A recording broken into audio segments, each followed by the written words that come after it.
Welcome, everybody, and thank you for joining us today. My name is David Sweeney, and I'm the video game industry's global coordinator for digital health. On behalf of our associations around the world, I welcome you to today's event, Video Games and Wellbeing During COVID-19. Our meeting being virtual has become global, so we are also happy to have guests and speakers from around the world. Video games are a true phenomenon.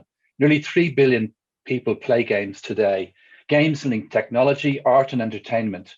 More importantly, it is increasingly recognized that games can play a key role where health is concerned. This is what we will talk about today. This event is one of a continuing series that the industry will host for independent speakers on games and health. The well-being of those who play games is a key subject for our industry. Game companies are contributing to ongoing research projects, including several led by Professor Andrew Shabilsky, who is with us today. The COVID-19 pandemic has had many consequences around the world. Normal life has been severely disrupted in almost every country, leading people to seek distractions, entertainment, and social activities. A special need has been the desire to communicate with others, and video games have played a significant role in that regard. Today, our distinguished speakers, Andrew in Oxford, Connie in Berlin, Eduardo in London, and our moderator, Jean in DC, will talk about the role that video games play in keeping people connected, and especially during the pandemic. Games can entertain and educate, but they can also understand and manage psychological conditions such as PTSD and ADHD and medical conditions such as diabetes. Connie has a story to tell about how a game called Sea of Solitude can help an individual combat loneliness, something that's very important in COVID times. Andrew and Eduardo will explain the scientific and statistical relevance of increased gameplay during the COVID era. Lastly, I would like to hand over to our key experienced host, live from the Washington Post newsroom. I give you Mr. Gene Park. Thank you. Thank you so much, David. Good morning, everyone here from live from Washington, D.C., and good afternoon to everyone over there. Hello, my name is Gene Park. I am the video games reporter at the Washington Post. David, I'm really glad that you talked about communication. I think throughout my years of reporting of various beats, I've really come to understand the importance of science communication. And as you mentioned very clearly, I believe no other year can really best underscore the importance of science communication in modern times as has been the last year, with so many sources of information, from social media to us here in the media, to the politicians, to just about anyone spouting out information of whatever they like. Us in the media, we have a very important role in this, particularly during the COVID times. And I think, earlier this year, the New York Times published an article titled "Children's Screen Time Has Soared in the Pandemic, Alarming Parents and Researchers." They sent the story out to their news alerts and mobile phones, and they put it on the front page of their Sunday paper a couple months ago. The premise of the story seems very sound. After all, there would be many, many valid concerns and apparent concerns, as well as many unknowns about the amount of digital exposure we were all getting while the world has been locked down. However, the framing of the piece really relied on an anecdote from one family, and the story failed to convey any sense of the problem and really any scale of it. More importantly, it cited old research that failed to understand the difference between screen time and gaming engagement, which is completely different things. As David stated earlier, video games are no longer in its infancy. Rather, it's become the dominant source of entertainment for the world. But that said, it really remains a woefully understudied habit and industry. And many of my colleagues in the media have relied on this old research, on stereotypes and broad generalizations to report on the hobby. It's kind of a uniform, monolithic way to engage. And through that lens, I believe that we'll never really be able to identify and address the real issues that the New York Times struggled to address. One researcher that I cited in my reports has been Professor Andrew Shibilsky. He's a research director. He's over at Oxford Institute. And he's been trying to find more objective data. And he's been really looking at the historical data as well. So I'd like to bring in Andrew. And Andrew, I'd really like for you to talk about the history and sometimes the lack thereof of analyzing this issue. Be a great time for you to talk about your recent approach that David and I have talked about, and how self-reporting answers can sometimes be supported by more objective data that I think Eduardo will be filling with us later. I would also love to hear your thoughts on any challenges of assumptions that we might be having over the last year, particularly since we're still just barely through 2021 and we're still going through the whole thing, basically. Cool. Thank you so much for that, Gene, and thank you, David, for that kind introduction. I think in the comments that both Gene and David made, it's pretty clear, and there's no doubt that COVID has had a wide range of impacts, and the pandemic and our steps to curb it have had a wide impact on human behavior and health. And the scope of this is going to take years for us to untangle, both as scientists and the citizens and as policymakers.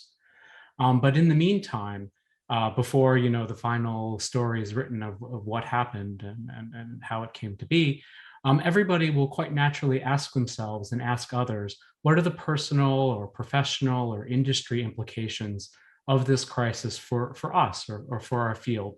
And today we're talking about specifically video games and in some ways the kinds of digital media that they encompass.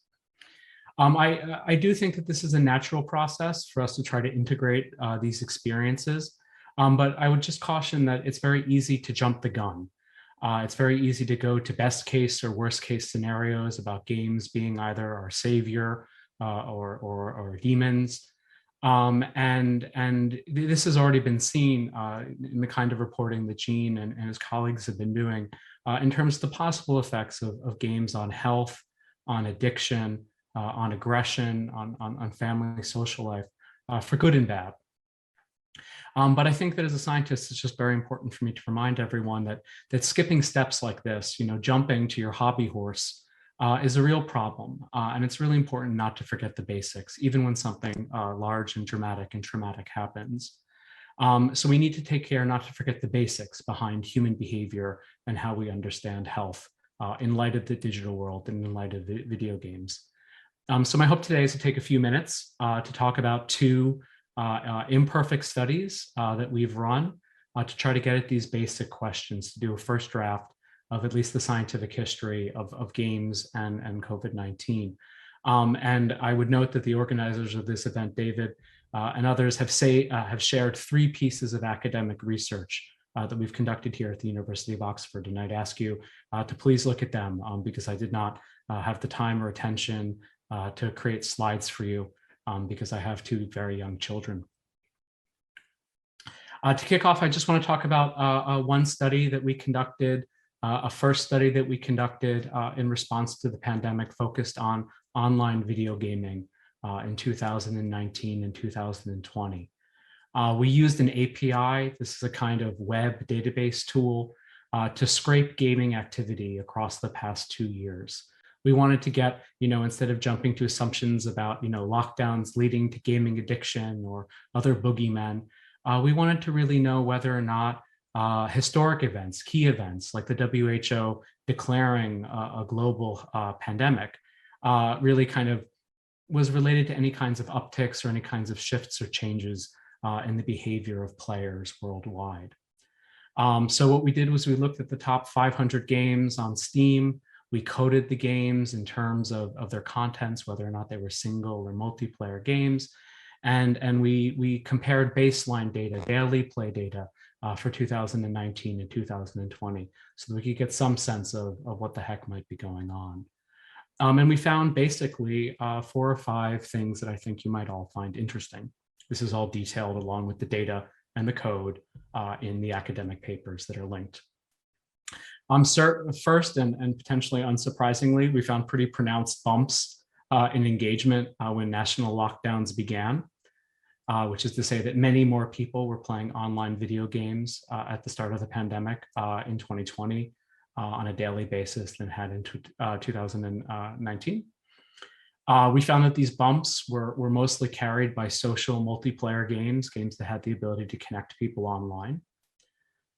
Third, we found, and this was kind of cool, we found that the pandemic seems to have interrupted the circadian rhythm of play.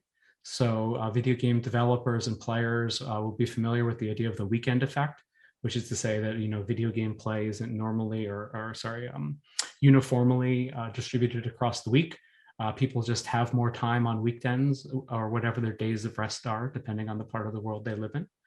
And the pandemic seems to have kind of erased the weekends, so people were playing more year round.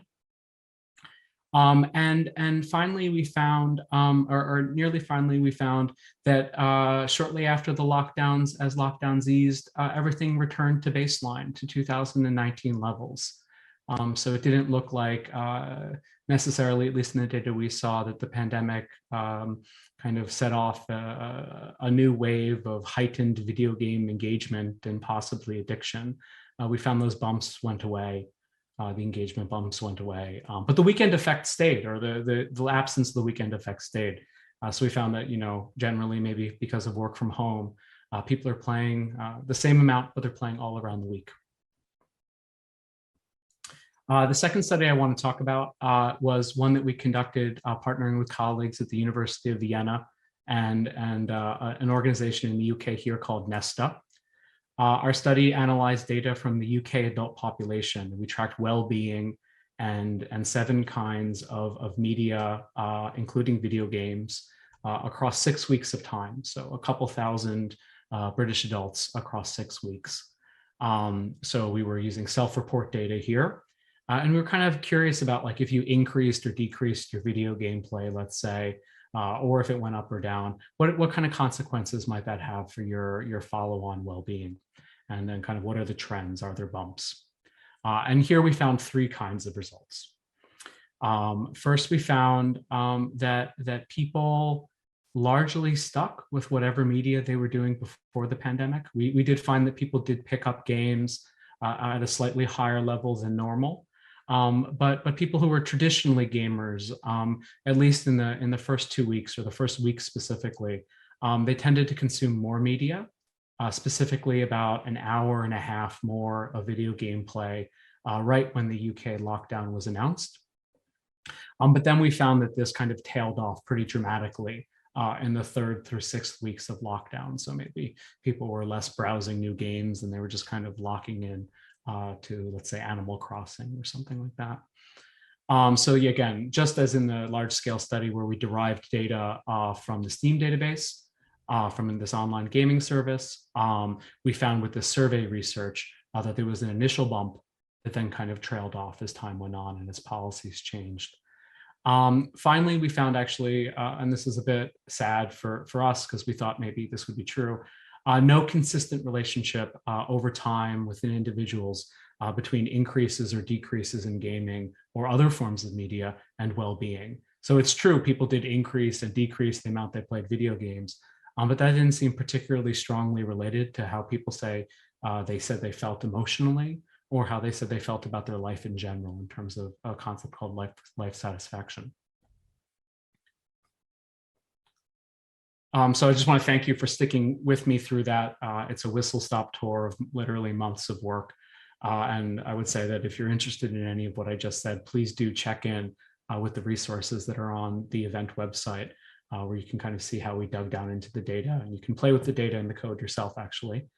And I just want to say in the closing minutes I have here that there really is a lot, there are buckets full of data about the pandemic and how it might relate to anyone's hobby horses, whether it be games or other subjects. And I want to caution the audience to understand that most of it is tremendously low quality. Most of this data actually stinks because it was collected in a rush. And the data that I shared with you today it has its own pluses and minuses, and I think we did our best to provide context.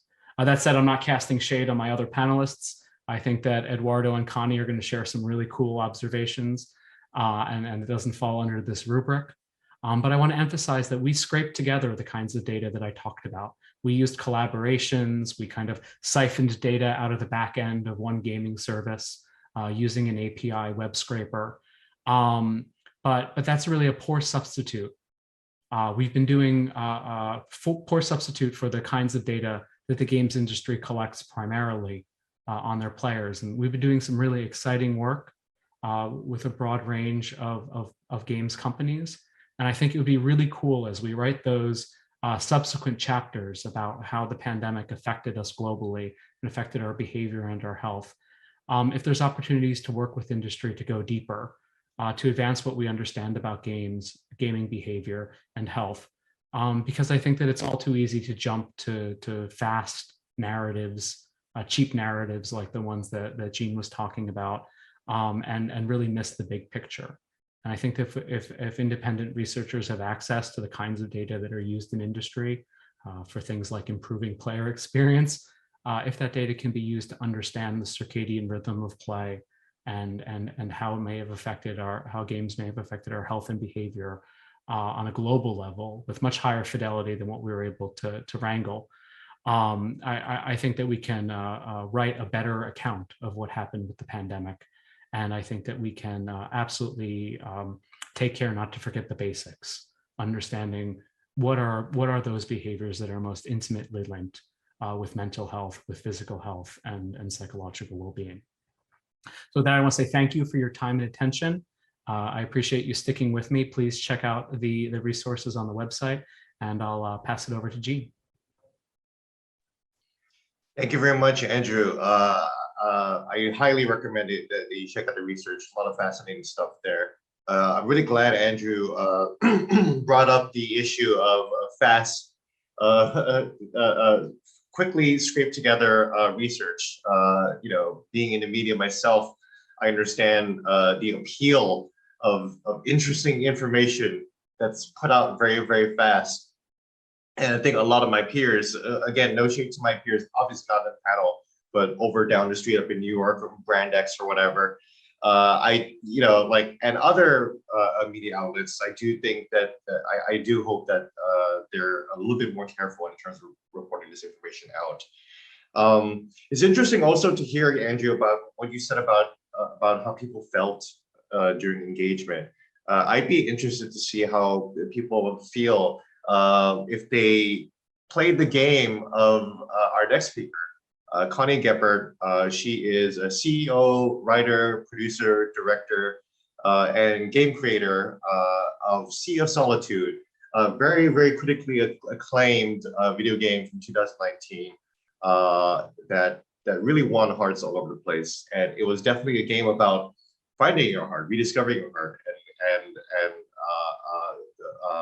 struggling with loneliness. And it's really been held up as one of the prime examples, one of the prime modern examples of how gaming can really kind of break the paradigm of these stereotypes of, oh, these are just low engagement, high intensity action games. Sea of Solitude really kind of helped break that mold. Connie, I'd love to hear about your experience as creator. I'm struck by previous comments you made about how players you heard from around the world were afraid that they had to move forward in the game. And then they had to evolve and they had to kind of really push forward. And that was reflective of your own experience in creating the game as a creator and as a video game developer. So I want to hear about how that evolved your own thinking about agency and determination. And I'd love to hear about the kinds of feedback that you hear from people regarding your game. So yeah, I hope you can hear me. Thank you, Jean, so much for the introduction. My name is Cornelia Gebert, short Connie Gebert, everybody calls me that. And I have my own game studio called Yomai, which I already founded 12 years ago. And I started already 22 years ago my career as a comic artist. And later on, I finally arrived in the games industry where I work now for 16 years already. And in 2019, we released our latest video game called Sea of Solitude, as you mentioned, which tackles mental health themes, and especially the theme of loneliness. I mean, what a coincidence that like this theme, loneliness, became so important right the next year, 2020, when the pandemic started and when we all had been forced like into a lockdown. So when Sea of Solitude got released, the reaction of the fans had been like overwhelming. Many of them claiming that this game changed their life for the better. Many wrote to me how they felt hope for a better future for themselves for the first time in decades. Others wrote that they want to seek therapy now and feel hopeful to overcome like their own issues. So also parents wrote us that after they played the game together with their children, they, for the first time, openly talked about the problem of bullying in school, for example, because it's one of our themes in Sea of Solitude. And a woman, like which is really like interesting, wrote us that after she played Sea of Solitude, she finally developed the strength because of the game to leave her abusive husband after enduring it for over 12 years. So because we also portrayed like unhappy marriage in our game. So we got hundreds of these messages, and I could have never imagined that our game would be able to help people in that way. As the game is not meant as a therapy. It was just like, and yeah, basically it was just my friends and me like putting our experience, what happened to us in real life, into art, into our art, video games. But also the press reacted intensely. Like we got interviewed by renowned newspapers like as the New York Times and Le Monde and The Guardian and Forbes and crazy, like many more, which I would have never expected with our tiny indie game.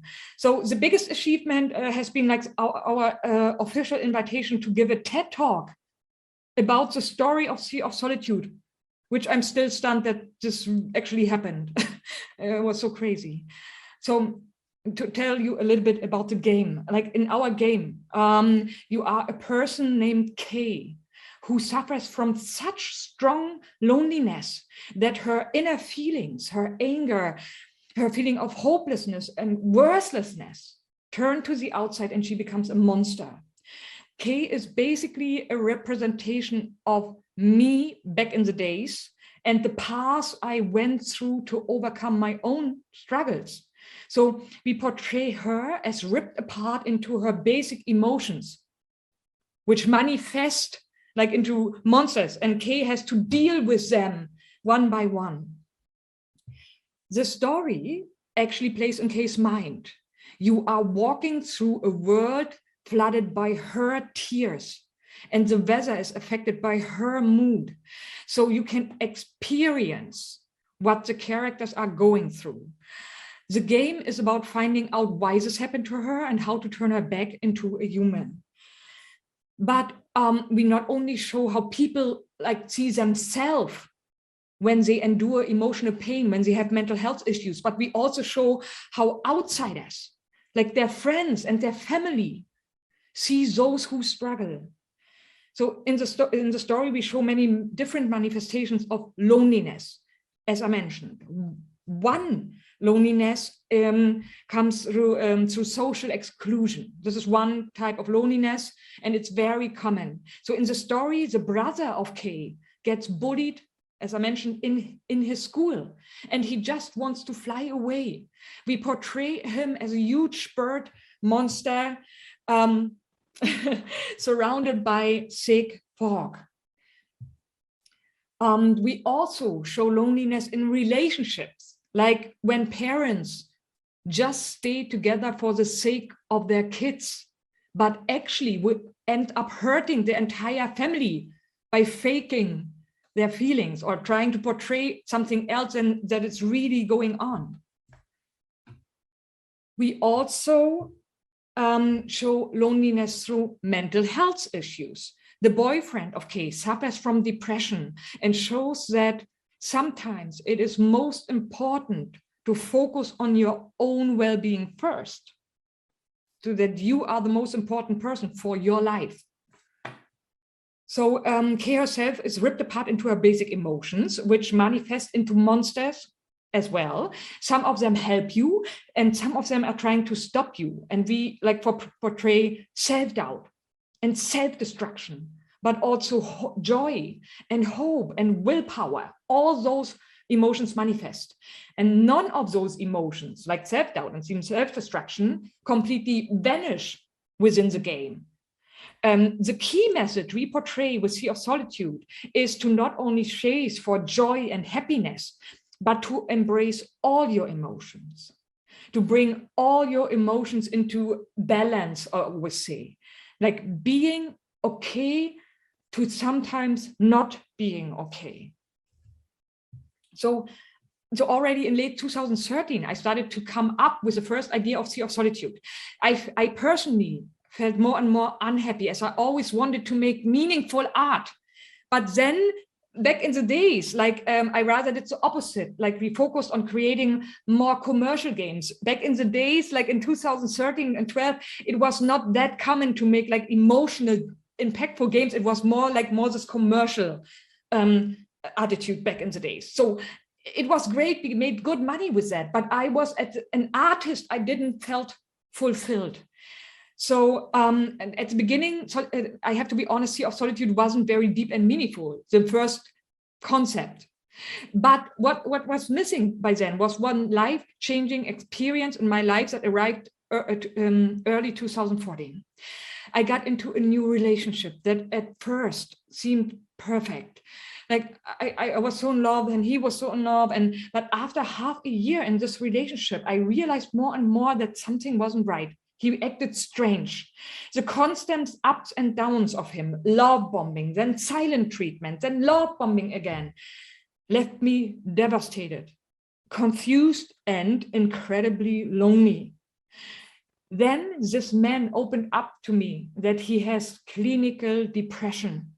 And this is why he sometimes can't even get himself to get out of bed in the morning. And I didn't know anything about mental health seems at that time, to be honest. I was like, So back in this time when he opened up to me, I started intensely to educate myself about mental health issues, at this like depression, because I wanted to help him so badly that he becomes better. So I started also at psychoanalysis. So I almost became an expert, like about several mental health issues and topics. But this relationship had a heavy toll on me and my own mental health. So I now know that it was an abusive relationship. But back in the days when you're in the middle of the storm, you don't know. You just want to figure out how to fix stuff. So what I did back then to cope with all these hardships is what so many artists do. I let all my pain out by putting it into my art. Means my video games. That time was not only the painful start to the most positive like change in my private life, but it was also like the bomb that let me finally express myself artistically. So yeah, it was also the biggest hurdle for our game, because I literally lived through all those pain while creating the game. It was like the most craziest time. But because it really came from my heart, I think this is why so many people can connect with it and relate. So all this is, sorry, one slide I missed. So all this is how Sea of Solitude became like the most emotional and deep game we so far created, like filled with meaning, pain, and desires.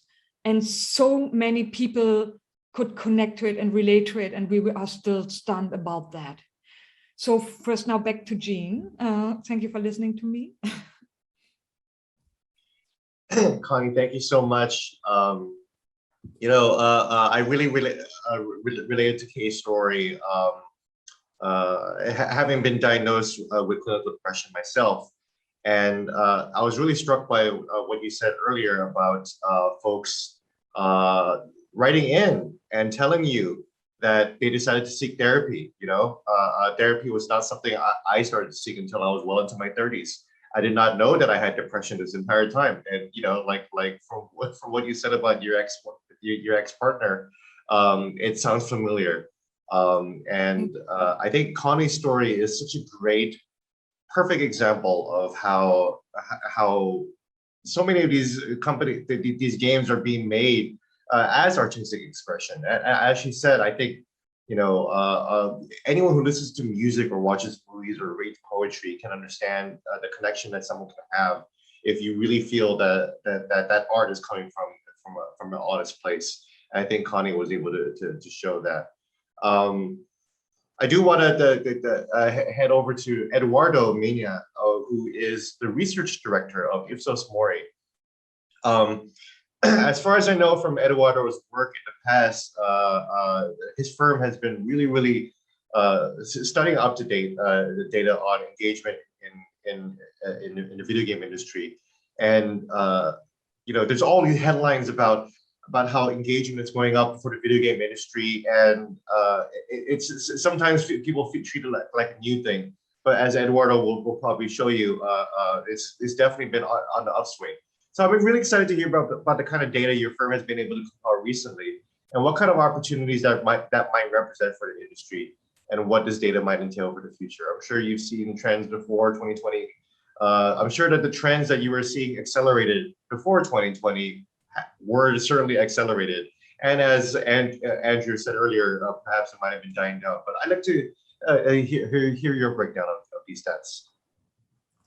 Thank you so much, Jane, and very excited about bringing some of the few and key insights that we have seen within the video game market within the last year, particularly.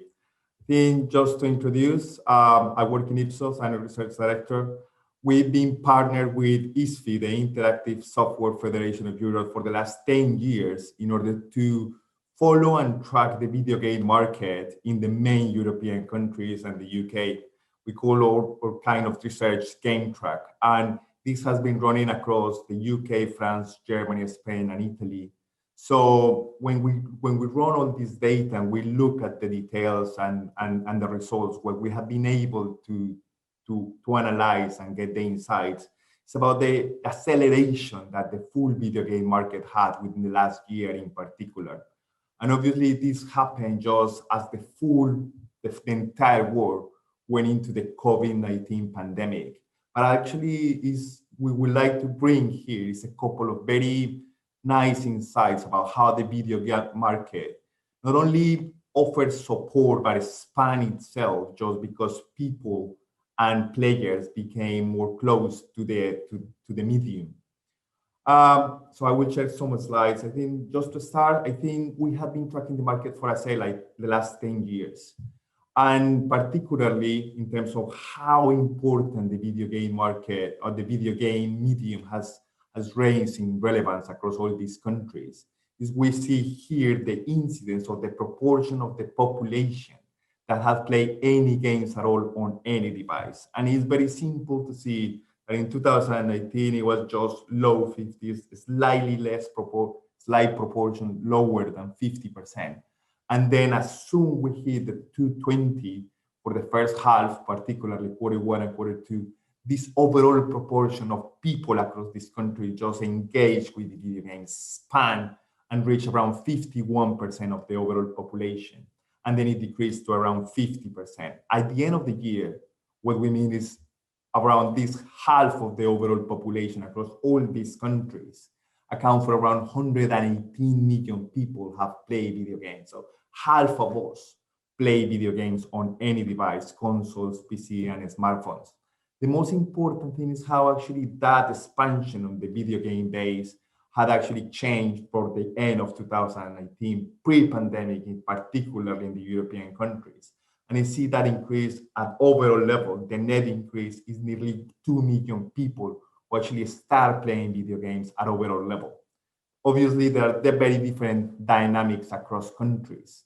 But when we look and we get closer into these 118 million people who play video games, and is for the wider population age 6 to 64, we discover that it's around 1.7 million that is higher. But which particular demographic groups have been taking up and increasing their engagement with video games?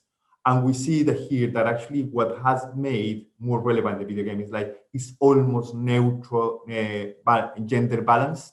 We can see that the profile of these 118 million people who play video games is 53% men versus 47% female or women.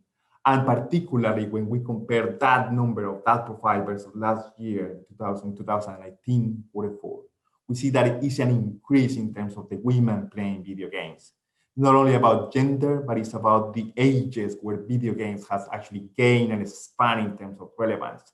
And we see all these estimates in terms of the population across country where these players are with the different ages, and particularly the video game audience, and it became larger among the 25 to 34s and the 45 to 64, where it's expanding the player base. We know that video games is very popular when you're younger, you got more time and you actually enjoy playing and interacting with the medium, but it's also, we know that it fades with age. And it's very interesting just to see how people for all adult and maybe older generations are actually interacting and starting to interact with the media. Obviously, there are very different reasons to play video games, but also we know that these 118 million people, we ask questions about to the best of your estimates, how long do you spend playing video games? How much time do you invest playing video games? And across countries, at the end of Q4 2020, people estimate that it's around 9.3 hours per week playing video games on any device across any formats. And it's not a single number, but actually is the evolution that we see of that gaming time during the different periods of time where we actually just progress or research. These are our best estimates in terms of the overall gaming time for Q1 at 9.8 hours, that increased to Q2 to basically breaking the barrier of 10 hours per week. And then it decreased to 9.2 and 9.3.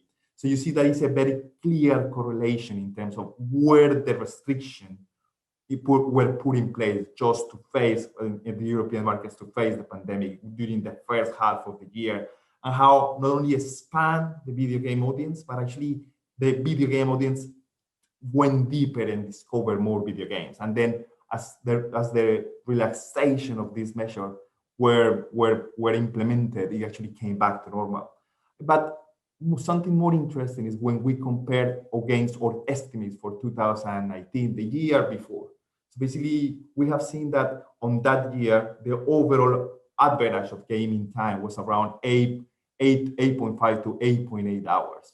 Actually, what we see here is how the video game audience, the players, actually engage further with the media. Just as basically the pandemic made closed doors, the players discovered the windows, and one of them was actually interacting more with video games. And within that quarter, within that first half of the year, we actually asked all respondents, the players, just claim answers about what activities they claim they are doing a lot more or even a bit more. And actually what we discovered is not only looking at the data, looking at the trends of the data for coming back years and years, but actually their answers are telling us a big argument. Like around nearly 3 out of 10, they claim that they play more video games at overall level within that period of the first half of the year. Nearly 1 in 5, they say they are playing more games with friends, family, and peers, just to keep that social interaction. And also, obviously, they discovered around 14%, they discovered new games. So they came back to their old games, but they actually have discoverability of games, not only about games directly, but every other forms of video game content, such as watching game streams or esports, 14% of the players actually claim they actually increase their engagement with those forms of content. Another very important point that we saw is actually how video games play a supporting role within the pandemic amongst the players, and particularly online multiplayer, those who enjoy the online multiplayer, the interaction with other people playing video games and facing challenge. That was a very important support to the players within these rough times that we have lived. So we actually asked a couple of statements, and we asked all the players if they agree or disagree with any of those. And particularly, we asked, like, playing video games have helped you to make you feel happy, to actually make you to stay in contact with your friends, with your family, has actually made you to feel less anxious and even less isolated as the pandemic hits. And around 30% of all players, they say, yes, I agree with those statements. Playing video games have actually helped me to feel happier. 28% less anxious, 25% agree that actually that has helped me to be connected and in touch with my friends. But something that is stronger is those who actually play online multiplayer games. That proportion is far stronger, and it's just because as we weren't able to meet with our friends and family in the real life, the digital window that the video games industry and the video game market opened was really quickly taken by the players. And around half of all the players who play multiplayer, they actually agree with all these statements in terms of how it was an important support role, video games within the overall gaming, within the overall pandemic that we live. Another very important role is how actually parents and those particular who play video games, as we closed doors and our kids weren't able to go to schools, how 20%, 1 out of 5, they claim that they play more video games with their kids, with their children. And around 18%, they also agree, or they confirm that they play more educational video games with the kids. And what is the detail of this data? We actually, part of those statements, we asked, yes, are you playing more video games with your children in the household? And it's 20%. And we see that proportion actually increasing amongst those parents who have a kid within the household, age 6 to 10, which is the perfect age and the start of the age when they are going to school. Nearly to 1 in 4 of the parents are claiming that. And not only about sharing time and getting those moments indoors, but also it's about how playing video games support them in their educational process, around 18%. And again, it rises amongst those who are 6 to 10. Not only about saying that they play more, but actually it's about the agreement of what their position is about. Playing video games has helped me with my children's education and schooling. And it's exactly the same proportion. 18% of all the parents on all the countries where we interviewed, they agree with that statement. And he says a very interesting difference in terms of the countries. It feels like in the UK, parents in the UK are actually slightly ahead of the other counterparts in terms of how their engagement and how they are basically a little bit more, they recognize the role of video games into the schooling process with their kids. That actually jumps to 1 out of 4 in this particular country, the UK. And finally, it's really nice to see and to basically replicate the same findings with Andrew, is as the restrictions ease down during Q2 and Q3 and Q4, what we saw is actually, yes, it was a big boom in terms of how people uptake and engage with video games.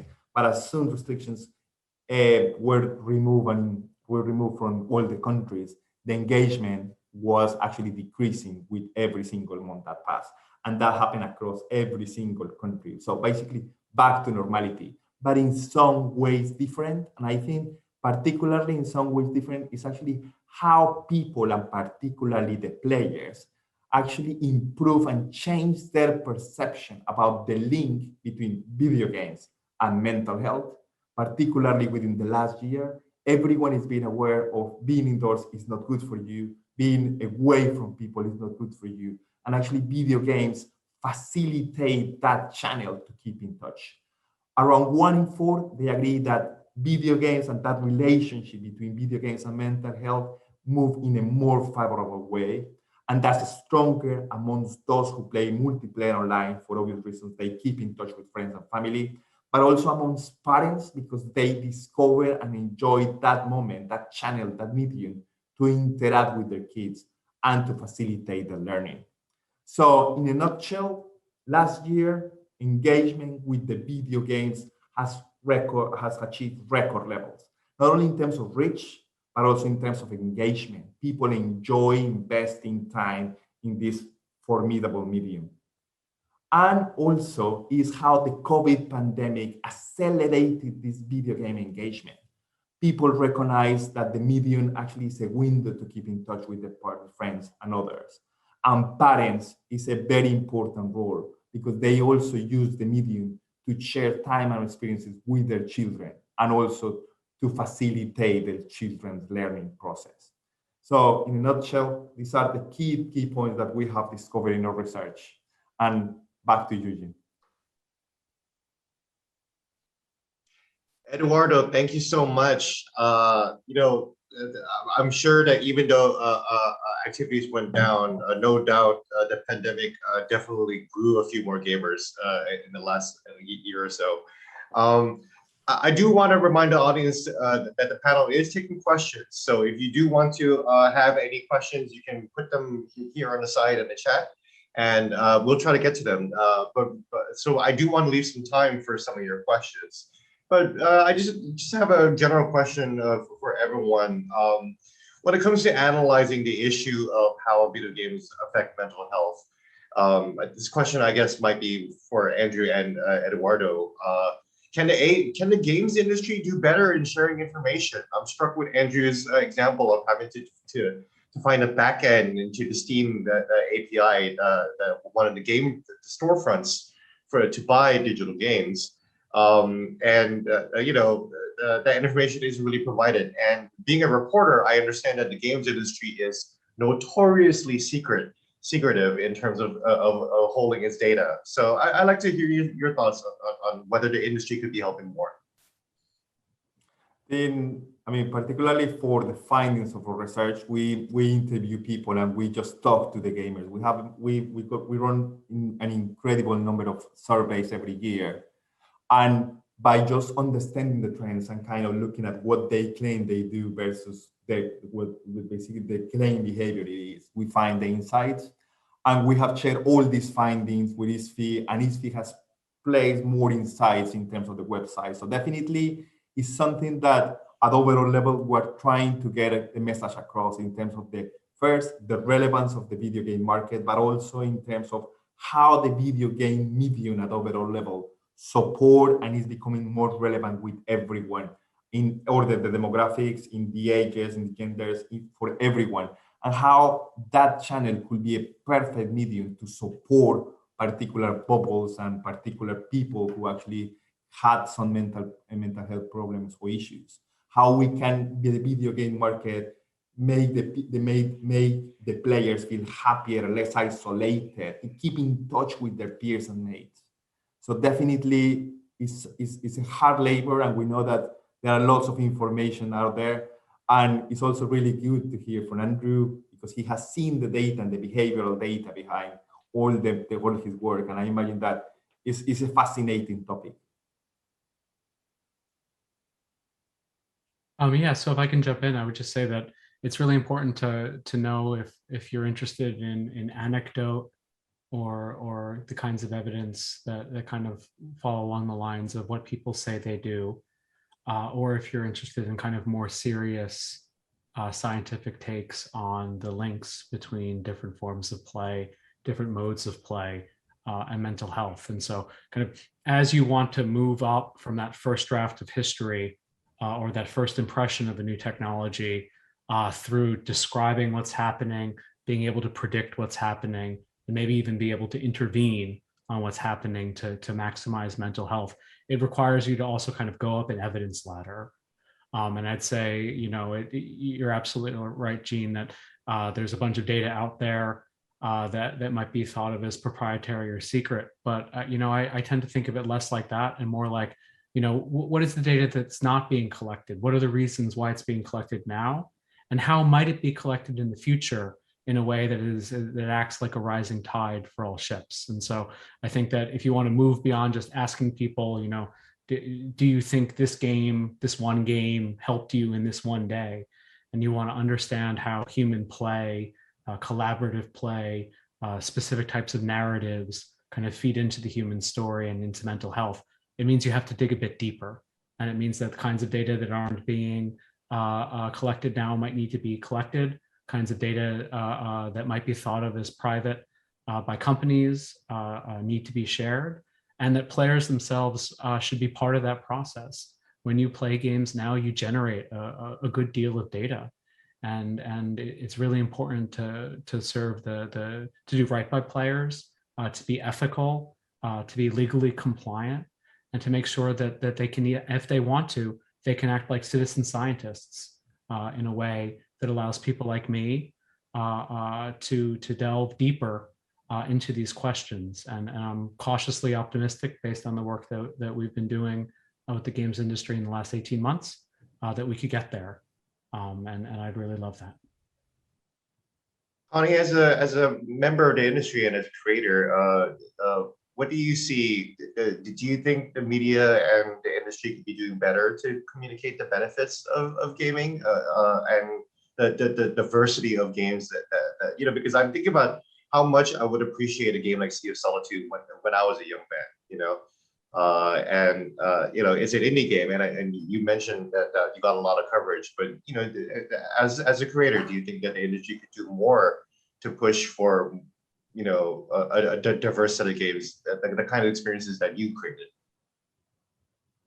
So I think the games industry is on a good path. If you on a good way, if you ask me, you ask if they could do better, right? In communicating. Mm-hmm. So they are on a good path. When I remember like just 10 years ago, mental health themes or something, it was not there at all, or almost not at all. Let's say it this way. We can discuss that.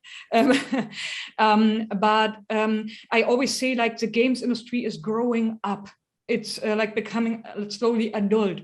Like we are still, I don't know if we can still say that we are a young industry compared to the movie industry, books, of course.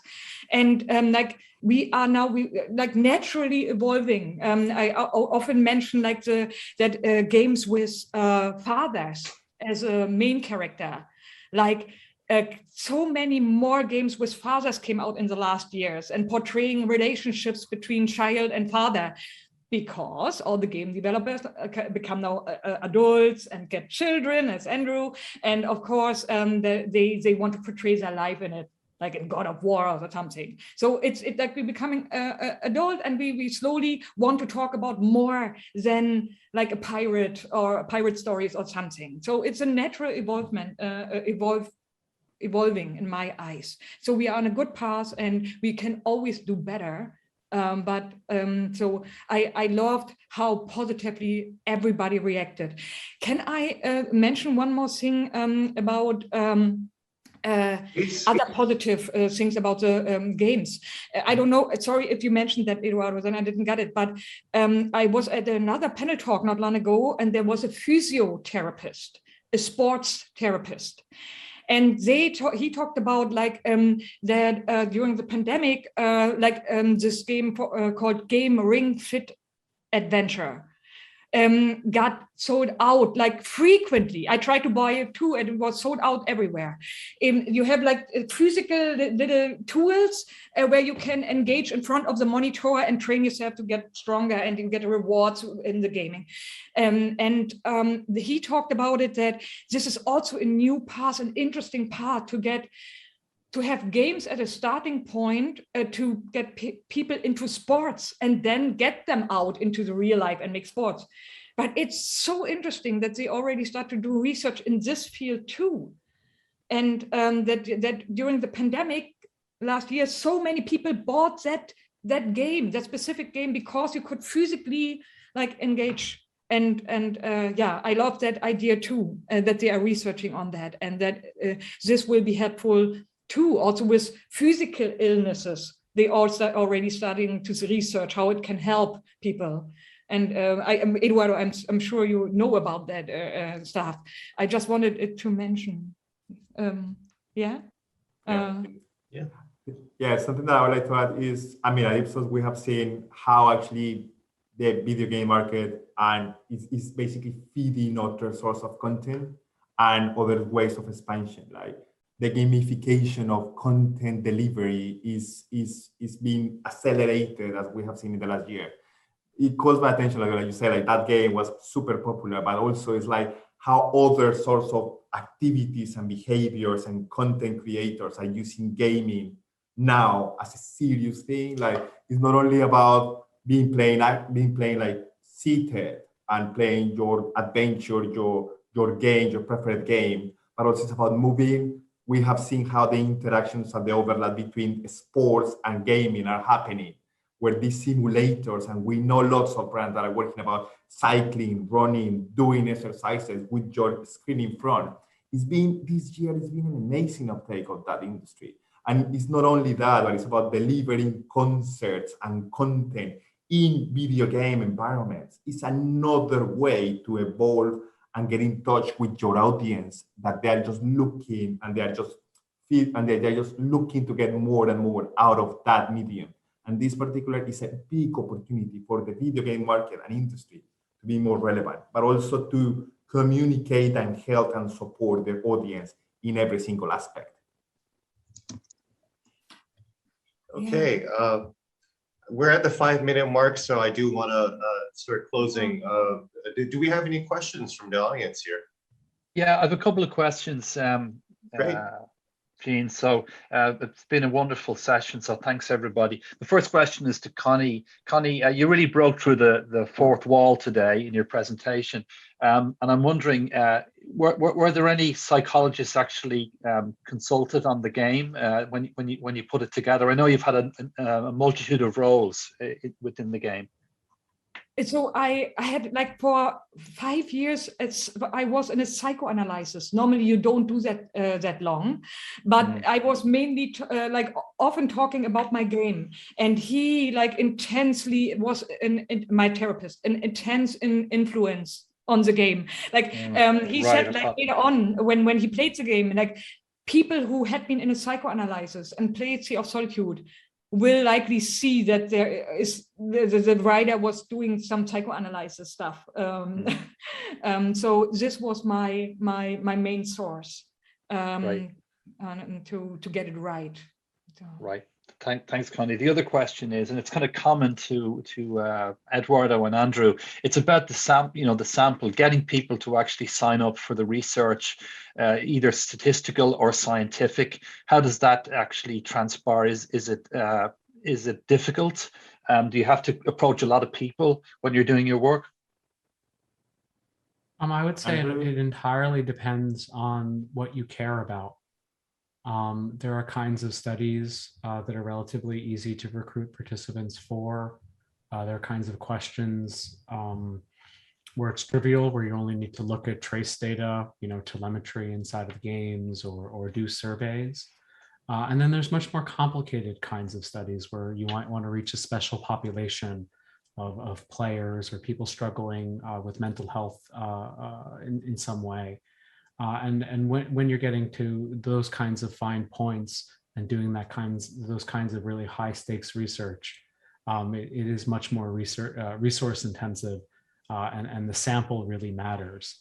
But I think that it's really about researchers responsibly providing a context so that the public or policymakers or other researchers understand where the heck the data came from. I would say that, like I said in my talk, David, the great majority of research in the COVID era and before, that process isn't described properly at all. And I think that scientists can do a lot better. Yeah, and something to add, I think, particularly like at the company Ipsos, we are specialists and we talk to millions of people every single year, in and out. We run thousands of surveys and we talk to lots of people. So definitely what we try to do is not only do our system and do our work properly, but also, as Andrew said, like everything is about the context. Everything is about what does it mean and what does it bring to the client, the video game market, and the society. And I think that's where we are focused, particularly with GameTrack. Great. Thanks, Eduardo. Okay, that's it from the questions. I think we're almost out of time. Gina, back to you. Yep. So it sounds like we're out of time. Thank you so much, everyone out there, for listening. I really hope that this panel was useful for you and you walk away with something helpful. And I want to thank Andrew, Cornelia, and Eduardo so much. It's been such a pleasure to get to know you all. I'd like to thank the ESA, the Interactive Software Federation of Europe, IGAA, K Games, Health Policy Watch, and all of the media partners and other partners who made this discussion possible. Again, I hope this was really helpful and I hope you enjoyed your time. Thank you so much, everyone, for listening in. Take care. Thanks, Gene. Thank you. Just to sign off from myself, thank you, everybody, Gene and our excellent panelists. As I said at the start of the session today, this will be one of a continuing series of events that we will host as an industry that will involve independent speakers, people coming to speak about their experiences in the area of digital health, I suppose. So I hope you will join us on the next event. And I thank you very much for attending today. Thank you, everybody, and the production team as well. Bye. Thank you. Thank you.